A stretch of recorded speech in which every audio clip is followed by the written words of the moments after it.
Twilight se convirtió en el chiste interno de medio planeta.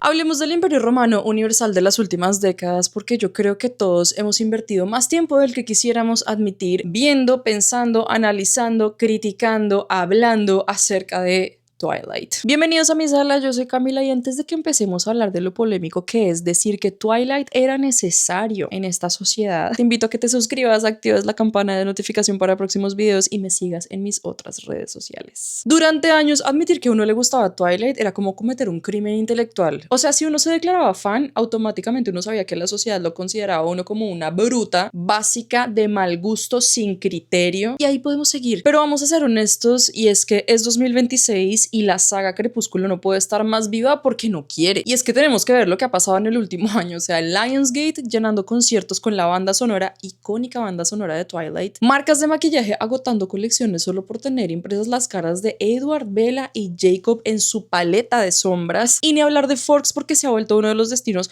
más soñados de medio internet. ¿Cómo es que algo que tildaron de basura sigue siendo algo tan exitoso e incluso actuando como un rey Midas, porque absolutamente todo lo que toca lo convierte en oro? Twilight es mi imperio romano porque dudo que al sol de hoy haya otra historia que opaque lo que ha logrado Twilight. No me digan que Harry Potter porque eso es otra cosa completamente distinta. Analicemos por qué una película y un libro absolutamente criticado, absolutamente blanco de burlas, el chiste interno de toda la sociedad millennial, en definitiva, a pesar de ser algo malo, algo que da vergüenza que te guste, sigue teniendo el éxito que tiene y trascendiendo generaciones. Eso no lo ha logrado absolutamente ninguna otra historia. Los atiendo de aún, pero claramente que aquí sabemos sobrepensar y yo te voy a contar por qué con Twilight pasó lo que pasó, está pasando lo que está pasando y va a pasar lo que va a pasar porque la vaina sigue. Bueno, entremos en materia y empecemos por lo básico. Bella Swan. En algún punto todos fuimos Bella Swan. Bella Swan refleja lo que éramos cuando atravesamos la adolescencia, cuando no sabíamos quién éramos ni para dónde queríamos ir, cuando estábamos tratando de forjar nuestra personalidad, cuando de alguna manera no queríamos pertenecer al montón ni ser parte del mismo molde, pero aún así queríamos sentirnos validados. Y por esa etapa pasamos todos. Por eso Bella Swan se vuelve un personaje absolutamente atemporal y por eso las nuevas generaciones siguen conectando con ella a pesar de su falta de personalidad, a pesar de ser un lienzo en blanco, insípida, básica, a pesar de que su personaje en sí es incómodo, conecta justamente porque también fuimos, también lo hemos sido. Y es que Bella Swan en los 2000 era lo más disruptivo, no por ser rara, distinta, sino por ser demasiado común. Bella no era Blair Waldorf, no era Serena van der Woodsen, ni mucho menos Gabriela Montez de Detroit.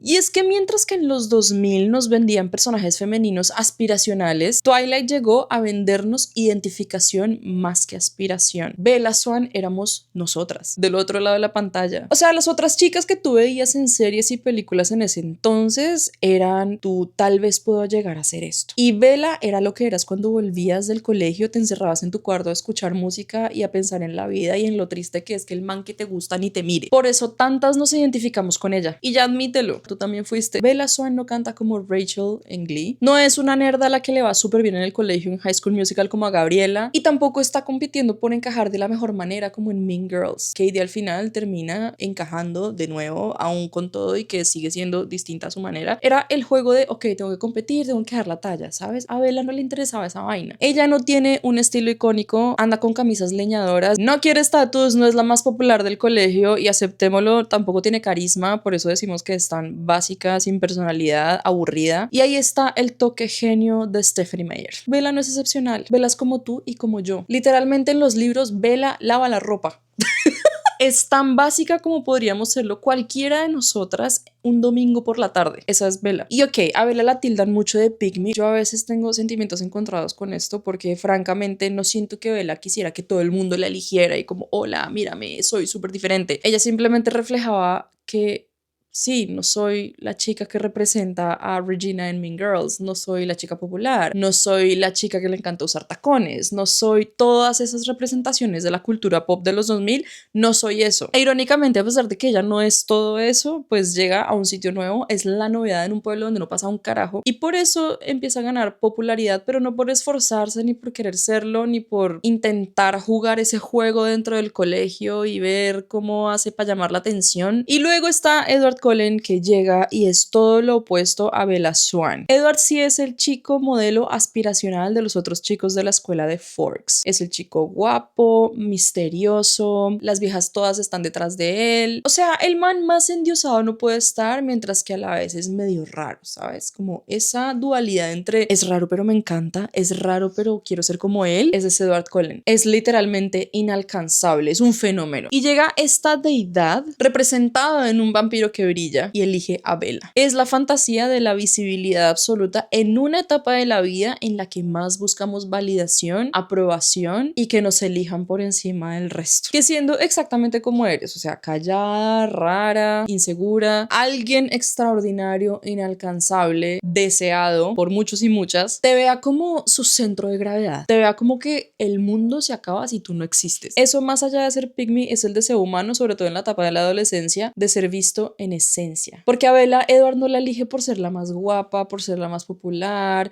porque es una genia, porque canta lindo, baila increíble. De hecho, él no puede leer sus pensamientos y eso lo hace aún más interesante porque se tiene que esforzar por conocer a Bella, más allá de lo evidente, más allá de lo que ve y de lo que ve, ¿sabes? Y termina enamorándose de eso y eligiéndola por encima de muchas otras personas y de muchas otras cosas importantes en su vida. Y lo quieran admitir, no lo quieran admitir, se lo cuestionen, no se lo cuestionen, eso es lo que muchas personas quieren en sus relaciones, que los elijan, que los conozcan, que vean más allá de lo evidente, que quieran protegerlos. Ahora, a esta historia se le suma la estética, porque, o sea, el filtro azul de la primera película es todo un mood, es toda una vibra, sobre todo ahorita en 2026, donde estamos saturados con un montón de ruido de las redes sociales, la sobreexposición, los ideales, la perfección en todo, el ser productivos, la idea de vivir en una casa de cristal en medio de la nada, donde el mayor problema es si llueve o no llueve, es paz mental y también nos lleva como a un punto nostálgico en el que recordamos cuando la vida era tal vez más sencilla en esos términos. No teníamos tanto afán de muchas cosas, ni tanta ansiedad generada justamente por toda la información y la exposición de cosas que vemos a diario en internet en un aparatico que está en nuestras manos casi que 24/7. Nos lleva a un estado mental en el que fácil podemos vernos en una cabaña, con un libro, con un tecito, con la lluvia de fondo, con algo que perfectamente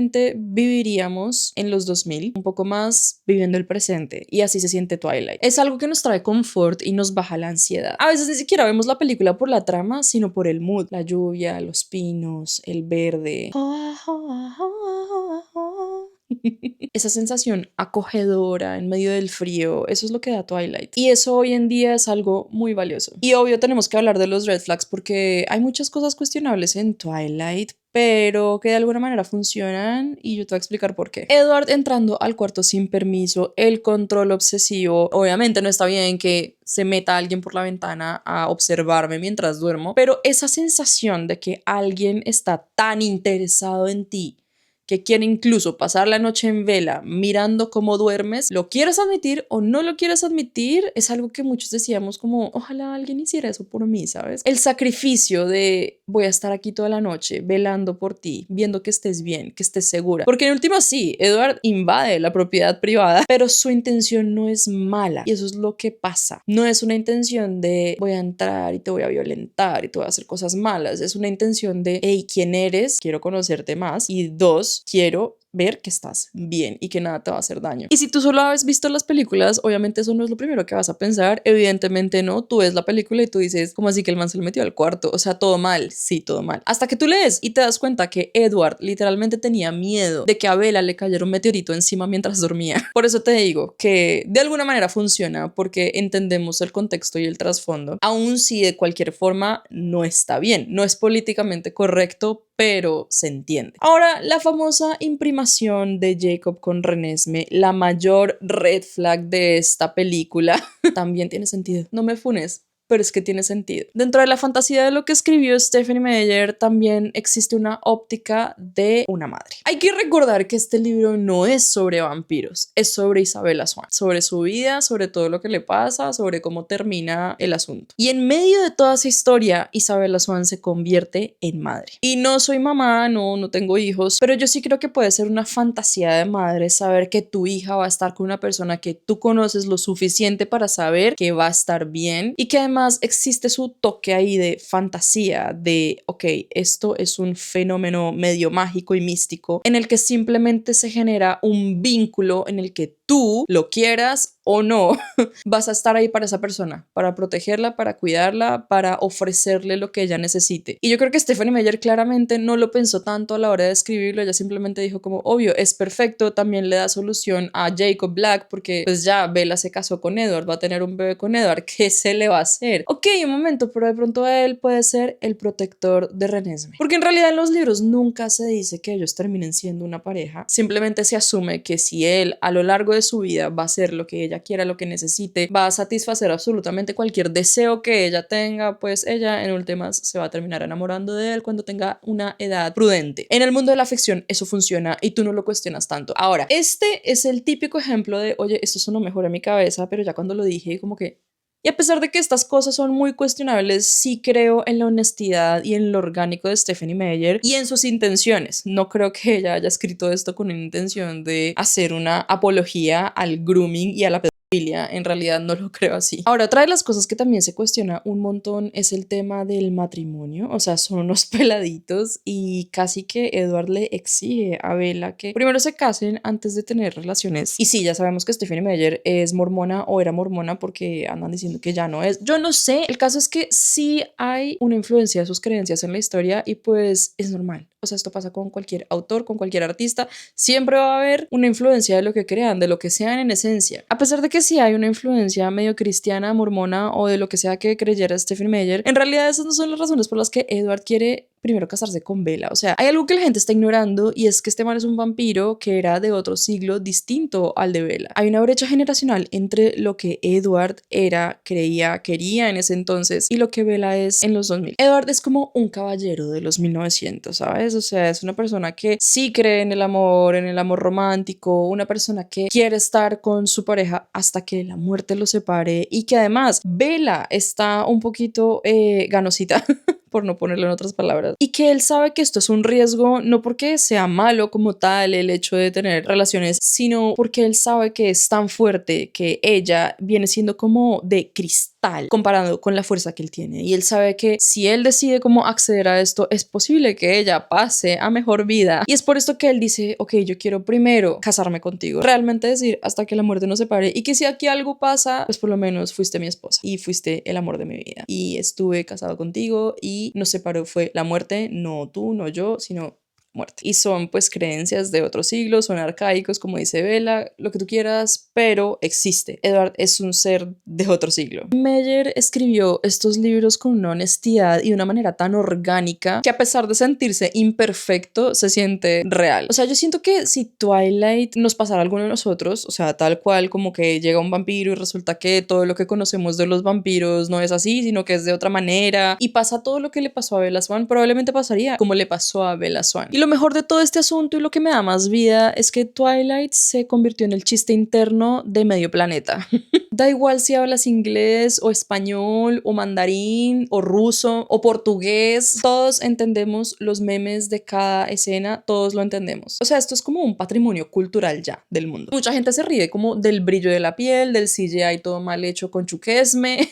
Bueno, en realidad esa sí era Renesmee porque Chukesme no la dejaron justamente de lo creepy que era. Se burlan obviamente de los diálogos súper melodramáticos que, si tú me lo preguntas, a mí también me chocó, sobre todo como persona que estaba obsesionada con los libros, ver esos diálogos ya llevados como a la pantalla fue como cringe. O bueno, hay otro término, se llama camp. No encontré una palabra en español para esto, pero el camp básicamente es algo tan exagerado y tan melodramático, incluso tan malo que como que le da la vuelta y se vuelve icónico. Eso es camp. Hay películas que utilizan el camp para el propósito de la película. Una de las más recientes que vi y se las recomiendo porque la disfruté un montón es Send Help. O sea, lo que sucede en Send Help es súper intencional y eso se llama camp. Ahora, ¿qué pasó con Twilight? Twilight, sin la intención de serlo, terminó siendo camp. Exagerado, melodramático, en una narrativa que como que no pareciera cuadrar. Esa es la ironía del camp. O sea, Stephenie Meyer escribió Crepúsculo con una seriedad absoluta y esa falta de ironía en lo que luego ya viéndolo nos parece ridículo es lo que termina funcionando en Crepúsculo. Es lo que lo hace tan orgánico. O sea, Stephenie Meyer no escribió ese libro tratando de que fuera un boom literario. De hecho, era bien amateur cuando empezó a escribir Crepúsculo y gracias a que le fue bien fue que terminó escribiendo una saga entera por petición de su editora. Entonces también es sentir un poco como alguien igual a mí está haciendo esto, me está contando una historia y una historia además con la que conecto porque también siento que podría ser, yo también podría ser Bella o yo también podría ser, no sé, Mike Newton, no sé, Jessica Stanley. Durante años nos dio pena y ahora nos damos cuenta de que todas estábamos en la misma página, solo que ahora tenemos más de 30, sabemos que tenemos libre albedrío y sabemos que a quién le importa si decimos que nos gusta Crepúsculo. Tenemos plata que queremos gastar en pendejaditas de Twilight, en camisetas que tengan la cara de Edward Cullen, ¿por qué no? Y ni hablar de la película, algo hecho con las uñas, sin presupuesto, intentando competir con un grande que ya estaba allí, que era Harry Potter, y estoy hablando de este básicamente porque también era una historia que mezclaba como la realidad con la fantasía de chicos, adolescentes y demás, pero ahora también dándole un toque de romance, ¿no? Una película hecha tratando de lograr lo mejor posible que Edward brillara como diamante y no que se viera como una bola de disco, pero que se logró lo que se logró, amigos, y los que tenemos cariño a esta saga lo aplaudimos. Y Catherine Hardwicke, la verdad es que la toteó. Si yo fuera Catherine Hardwicke y yo veo el fenómeno que fue Twilight, yo me sentiría demasiado orgullosa, francamente. Aún si no es la película más aclamada por la academia, la más perfecta a nivel cinematográfico, creo que tuvo un impacto muy grande y tiene al día de hoy